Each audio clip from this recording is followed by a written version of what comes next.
Okay na ito guys, since there's no way to talk about the Philippines unless we talk about the international environment, because we have a president who appreciates his engagement with the rest of the world.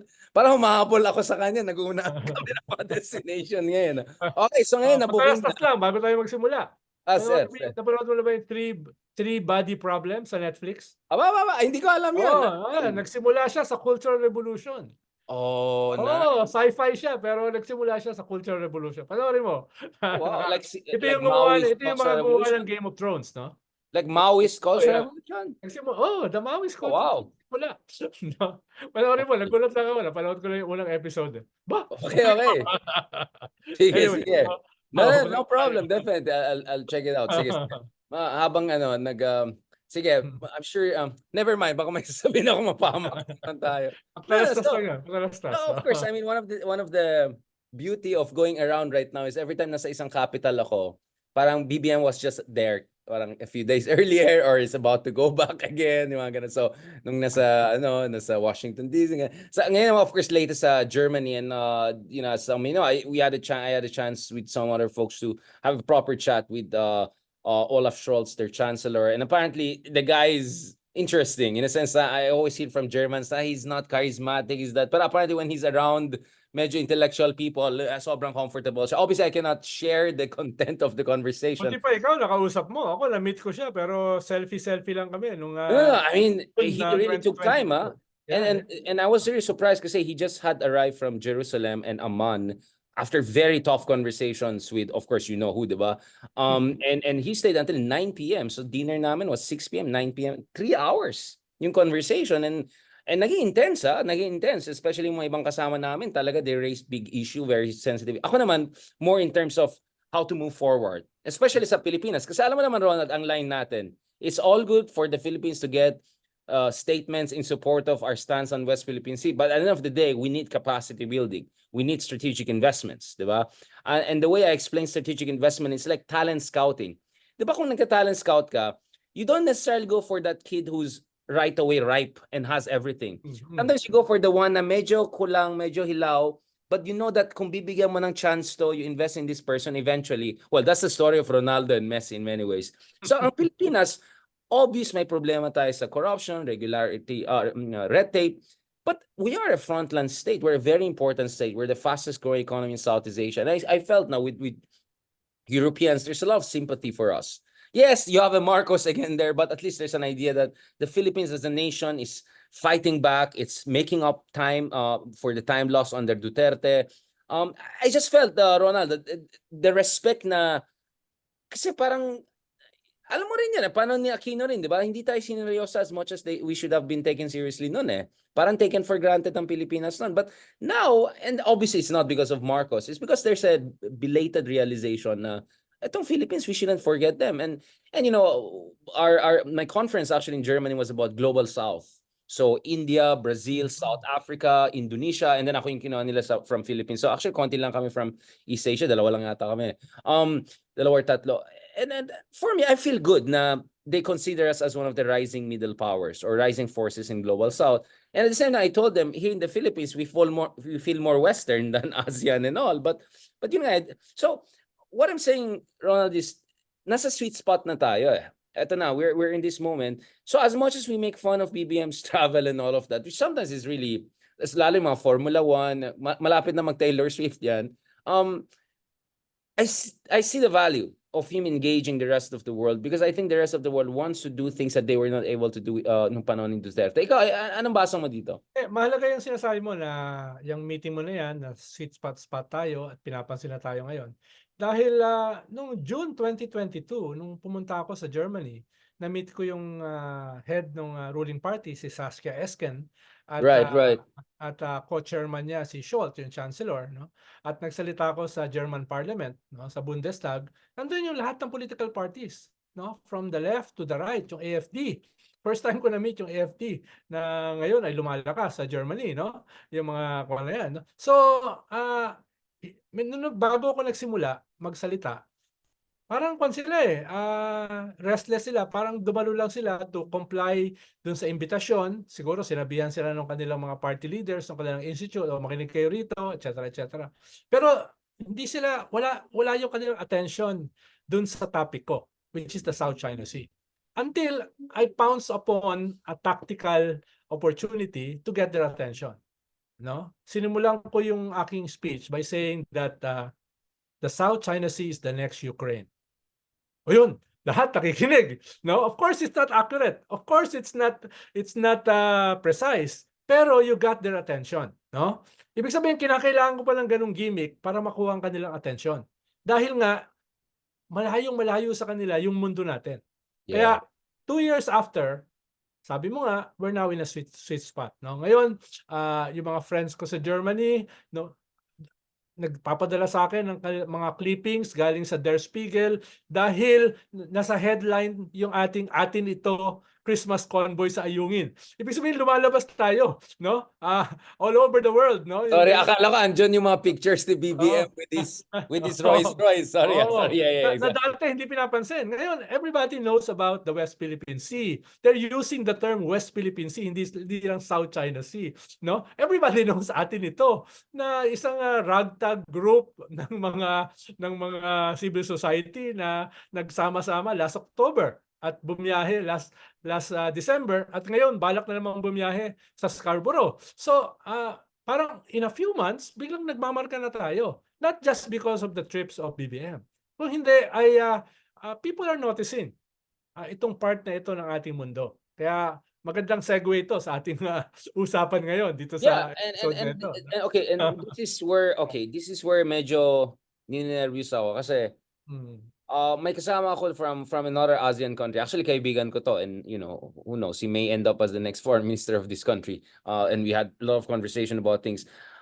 Parang ang position nila ang layo sa atin sa Pilipinas, no? Which is generally stable ang situation sa South China Sea. China is a huge source of trade and investment, which in their case is kind of realistic, right? And in fairness, mabait ito, kaibigan to. So parang ang stance nila is, naintindihan namin ang Pilipinas, ganito yung situation nila. Pero parang unique daw yung situation natin, and because we have US ally. Now, having said that, ako naman, ang worry ko dito is baka mag-overcompensate tayo dun sa mga kakulangan ni Digong. In a sense that, okay, maganda naman mag-stand up sa China, mag-assert ng ating sovereign rights. And ang kagandahan ng mga Aleman at saka mga Europeans that have dealt with, the British, the French, is they also understand we middle powers or emerging middle powers have to cooperate more. Ang concern ko dito, Ronald, correct me if I'm wrong, is I mean, there will be balikatan exercises in Batanes, huge movements happening across the north of the Philippines. Ilocos. Yeah, and I'm hearing the Americans may put some very high-level weapon systems there. I was just talking kanina to someone who's very, very informed this morning. Kahit jet lag ako, sabi ko, I need to do this. Now, I understand the explanation. The explanation is, it's just a matter of time before China wants to do something crazy. So we have to go strong against it by bringing in as much help and all. Ang worry ko lang dito, Ronald, and probably this is the progressive in me, after all, right, is baka naman we swing too hard in the other direction, and this will trap us, or at least limit our options, because I still want the Philippines to fight for Philippines' national interest and not be overly tethered, no, to the strategic calculus of another country who may soon have a Donald Trump in charge. I'm just saying, right? I'm just saying, it's more than 15% chance na manalo si Trump next year. So do you want to be militarily tethered to that kind of politics, right? Yeah. Well, meron kang tatlong polls ngayon, no? Yung isang poll, ito yung gawin natin parang parang isang noodle soup.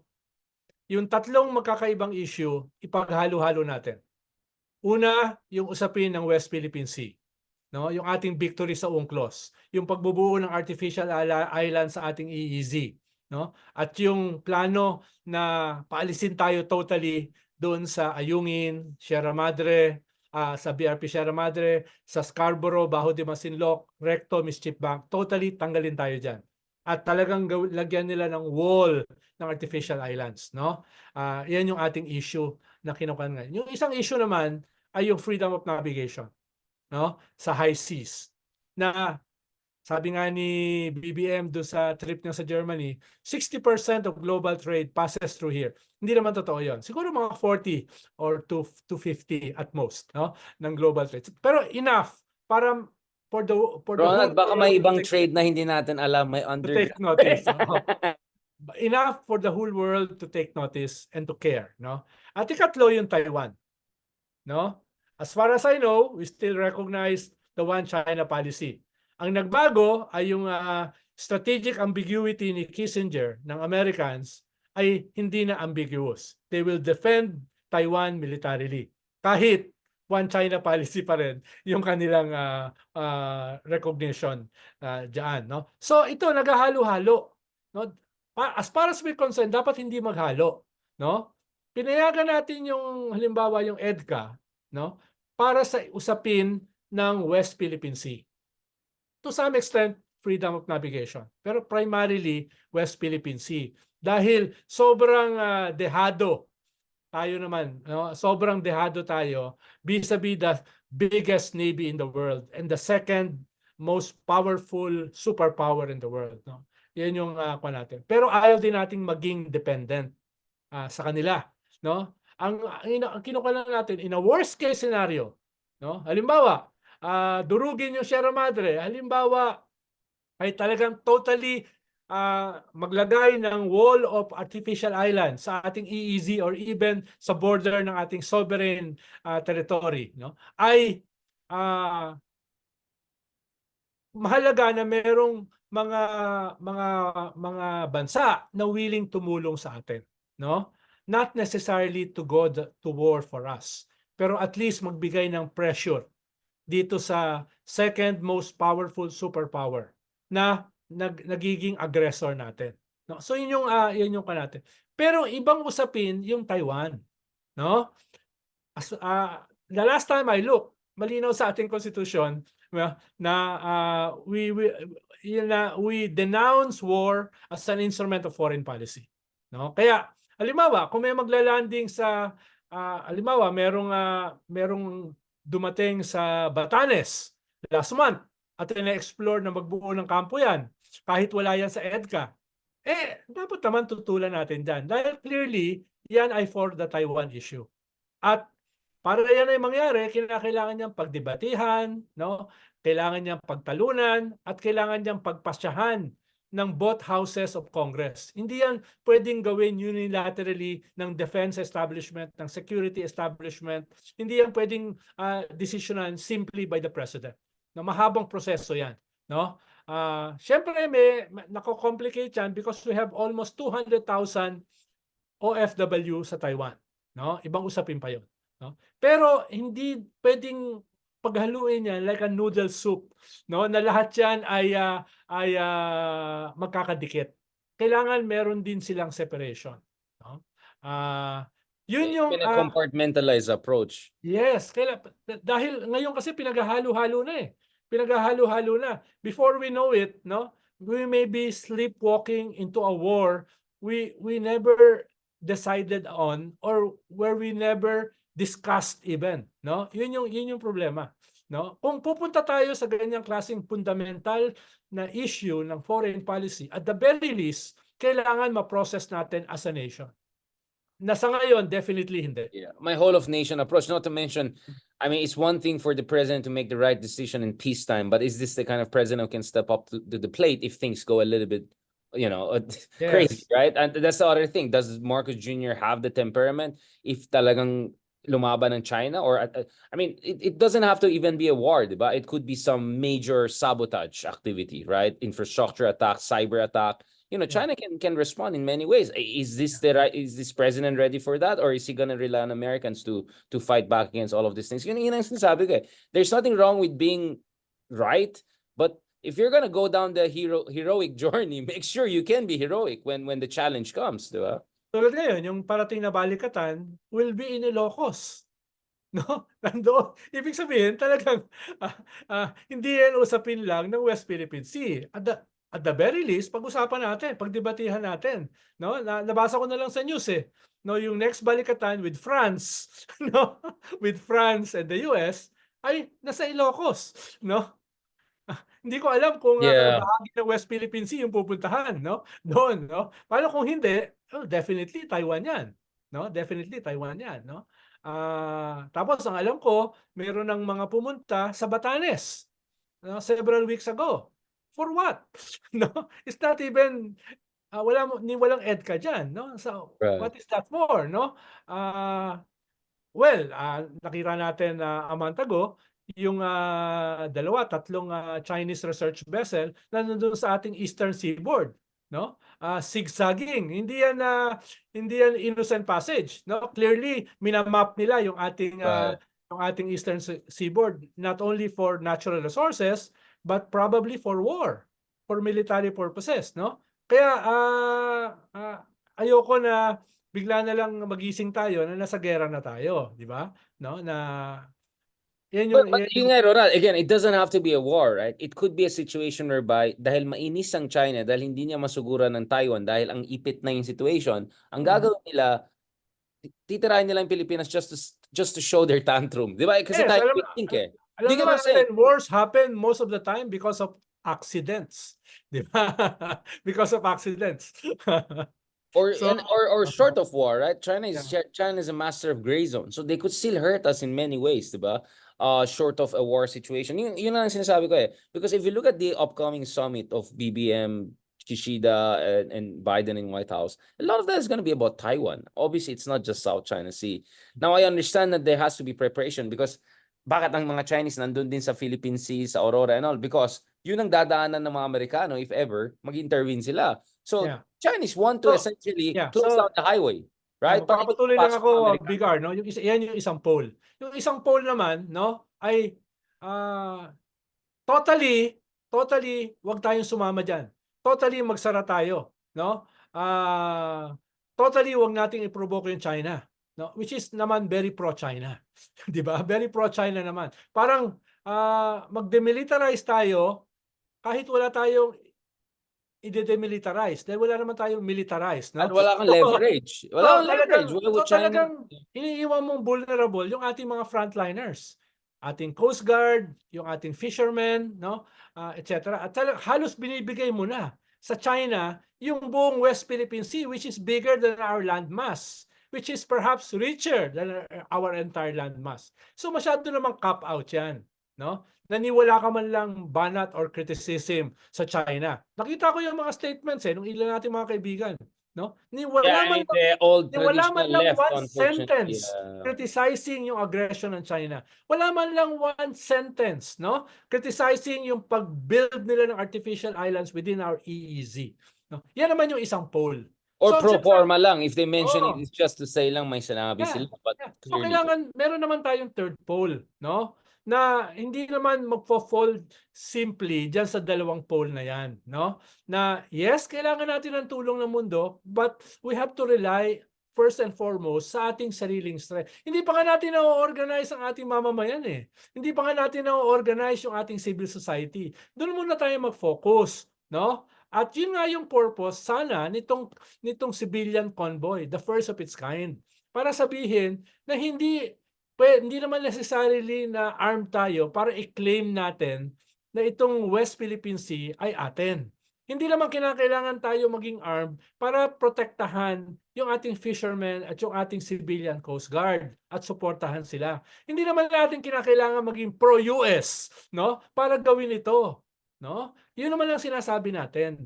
Kaya kailangan pang palakasin yung ganitong klaseng pole, no? Hindi lamang para maging fulcrum dito sa mga antagonistic poles na sinusubukang to get at each other's neck. Kung hindi, para makita na most Filipinos nandito are peace-loving, pero at the same time, hindi duwag. No? Critical sa China, no? pero Pero hindi tuta ng Amerika. pero hindi naman nag-uudyok ng giyera, 'di ba? Nationalistic but peaceful. So kailangan mas strengthen yung ganitong klaseng pole para hindi lang tayo mahulog do sa dalawang pole, no? Yun lang naman sinasabi ko Yeah. na No, pwedeng palakasan. no, thank you very much, Ron. I think we have covered a lot. So exactly on time natin tinatapos ito. I'm just glad that we look at all of these angles kasi yun nga, ang tendency ng tao is to think of things binary. O saan tayo tataya? But there's always a better way. As Buddha said, there's always the middle path, right? Or third way. So that was always my guiding principle. And Sound of one hand clapping. exactly. So my point is we always have this tendency of wild swings, between some extremes, and that always kasi ang isang fear ko, Ronald, is dahil concern ng mga ibang grupo is baka makabalik ang mga Duterte's 2028 or whatever, i-forward deploy na nila lahat ngayon kay BBM. Do you get what I'm saying? Like, hindi tayo sigurado kung tatagal ito, like, use it or use it or lose it, right? Parang andiyan na si BBM, lagay na natin lahat ng ilagay natin doon para kahit manalo si Sara, hindi niya matanggal lahat yan. Do you get what I'm saying? So ang fear ko dito is baka mag-over forward deploy itong mga Western allies and partners. And to be honest, I'm not sure if BBM is the best guy to make sure, you get what I'm saying? Like, that's my fear na to ensure against a potential return of a pro-China faction in Philippine politics, they will go like 100/10, right? Instead of steady, slow, careful, calibrated, diba? Yun yung concern ko. Kaya Big R, dapat yung foreign policy natin mas diversified no? Dahil lahat naman ito may kanya-kanyang national agenda. Kahit kasama sa Quad ang India, may ibang agenda yan, no? Hindi yan automatically susunod sa US. Kahit nag-scale up yung relasyon ng US at saka Vietnam, yung Vietnam ay hindi yan papailalim sa kahit anong superpower, no? Very independent yan. Ganun din ang Indonesia. So, kailangan yung ating foreign policy ay hindi lamang monopoly ng isa. Kailangan talaga very diversified. At kailangan natin ng mga bagong diplomats na nauunawaan ito. Sabi mo nga, hindi lang binary. Dahil karamihan sa ating mga diplomats, ang training pa rin, na-train sila sa isang binary world. No? So ganun, no? Yeah. At diyan sana mag-scale up ang civil society. Dahil hindi tayo kaagad may impluwensyahan ng dalawang poles. No? Yung ating history, yung ating tradition, yung ating culture, at to a great extent, even our ideology, ay make us less vulnerable dyan sa kanyang klaseng binary poles. Yeah, I completely agree. I mean, although I would disagree with the example of Vietnam, India, and Indonesia, because none of them have alliance with the US, right? So I'd rather look at the example of South Korea or Germany, who are US treaty allies or US allies, but they can say no. They're allies who can say no. I mean, we saw that during Trump, diba? Merkel really, no, we're not gonna follow you, Trump. Inis na inis si Trump sa kanila dahil doon. So I think, of course, we're not at that level in terms of capacity, but that should be the target. We should be allies, but allies who can say no. Kaya nga sabi ko, everyone talks about the risking from China. I said we should also the risk from Trump if ever it comes back. So I appreciate actually you. What I mean, Big R, ay itong mga bansang ito ay mas i-strengthen natin yung relasyon natin sa kanila. Yun yung ibig ko sabihin. Yung South Korea and Germany. I mean India. Paano yung Japan, South Korea? Matagal na relasyon natin sa kanila because of the US. Ito mga bago no? India, ganun. India, Vietnam, no? To Or some extent, Turkey, di ba? Turkey is a US ally. To some extent, Europe. Dahil ang Europe naman kasi hindi ganun ka-active dito sa South China Sea since forever. No? Ngayon lang sila uli pumupunta dito. So yun yung sinasabi ko na dapat nating strengthen. Maliban pa dun sa mga kasama na sa ambit ng US. Right. Salamat, Sir Ronald. Mukhang hindi lang pusong kailangan talaga. But, pasensya na sa sobrang daldal natin. But tingnan mo, kay jet lag ako and all, I said, I'm not gonna miss this chance for us to have this conversation. I hope nakikita ng tao saan galing itong passion natin dalawa. No? Hindi kami nagdadaldal dito ng 1 hour, 2 hours, 3 hours dahil lang gusto lang namin magdaldal. No, we really feel a sense of urgency, both internationally, because I think there's a lot of opportunity, but there's also a lot of risk here, but also domestically, because we think a lot of things that should have been done na common sense, hindi nagawa. And of course, Ronald, you and I are aficionados of German politics, and you know how organized they are in Germany. Yes, they will fight. I mean, the day na dumating ako sa hotel ko, so I stayed in sa Adlon, near the Brandenburg. So it's just next to the Russian embassy. Ang haba ng pila next to that. I thought like Taylor Swift concert. And someone said, no. That's a protest to disrupt the elections of Russia. And Navalny, the wife of Navalny, was actually Is there. there, no? There, a few hours just before I came, I saw her Yeah. picture kasi I follow her on Twitter. Oh, etong linya to kasi I went Mm. around. So, you know, like, they constantly fight and contest for things. Kasi sa Germany, especially the progressives and all, they don't take anything for granted. They had to fight against Nazis. Now they have to fight against, I don't know, Alternative for Deutschland. They have to fight against all sorts of crazy stuff. So they never said, oh, tapos na, nagawa na namin, Berlin Wall came down, happy, let's go. No, they were never like that. Every year, every month, they fight for it. And I was just hoping, sana we have a little bit of that, German dedication. And the reason I say And that is, yeah, I'm yeah. surprised, and you correct me if I'm wrong, Ronald. My sense is Pinoy was an aficionado also of German politics. I was telling some of my German friends, I said, actually, Merkel, I think medyo ina-idol ni Aquino si Merkel. I mean, I love Bismarck. I mean, Bismarck is my idea of the ultimate authoritarian. Like, Lee Kuan Yew is just like a baby of Bismarck, right? Yeah, So, I don't know, I mean, siguro, it's easy to dismiss you and me of expecting too much. Pero hindi ko naman sinabing mag-Germany tayo ng 10 out of 10 because the circumstances are different. Pero at least yung kalahatan ng mobilization, yung the way they're fighting for their democracy, they never take their democracy for granted. Yeah. That's Yeah. why I appreciate about Germans. Sorry, more than Americans or some of the other people, right? Yeah. Yeah. At bago tayo magtapos, gusto ko lang i-clarify na hindi lang kami dito passionate ni Richard. Meron pa mga ibang bagay na passionate din kami. Ayan na naman, okay. NTR, sabi ko, the moment na ganyan ka, sabi ko, eto na, i-mute na natin. I-mute. Sorry, I can't. Hello, Ronald, hello. Hi. Salamat. Baka kasi sabihin nila, puro cognitive lang tayo puro Ay, theory ano lang. tayo? We are Renaissance men. We're Renaissance men. Alright.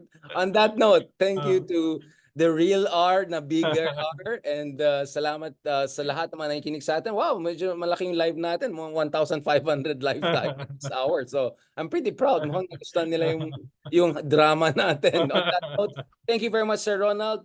God bless you. Salamat, anytime. And hopefully catch up soon, and let's organize more in person also for summer naman sana. Medyo malamig-lamig. Pili tayo ng Tagaytay or Baguio kasi mainit. Sige, huwag ka magpapapako sa cruise sa Easter. Sige lang. God bless and talk to you soon.